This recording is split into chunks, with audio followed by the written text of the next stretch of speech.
जी नाज़रीन, अब रुख करते हैं रहीम यार खान का। हमारे डिस्ट्रिक्ट ब्यूरो चीफ राना बनियामीन की रिपोर्ट के मुताबिक अनाड़ी ड्राइवर ने शहर खानपुर में तबाही मचा दी। खानपुर बागो बहार रोड पर बेकाबू ट्रेलर शहरियों पर चढ़ दौड़ा। एक कार जीप समेत 2 मोटरसाइकिल और शहरियों को कुचल दिया। 8 अफराद शदीद जख्मी हो गए।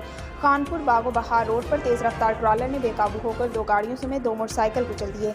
एक कार मुकम्मल तबाह हो गई। कार की बॉडी काट कर जख्मियों को निकाला गया। रेस्क्यू के मुताबिक हादसे में कार मोटरसाइकिल सवारों समेत 8 शहरी शदीद जख्मी हो गए हैं।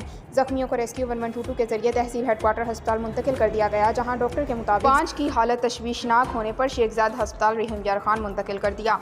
हादसे के बाद पुलिस मौके पर पहुंच गई। पुलिस ड्राइवर को गिरफ्तार करके कार्रवाई शुरू कर दी। वाज़ेह रहे कि कार सवार चौधरी खलील जट और उसका बेटा नदीम और फैमिली का ताल्लुक चक 105 1L बागो बहार से था।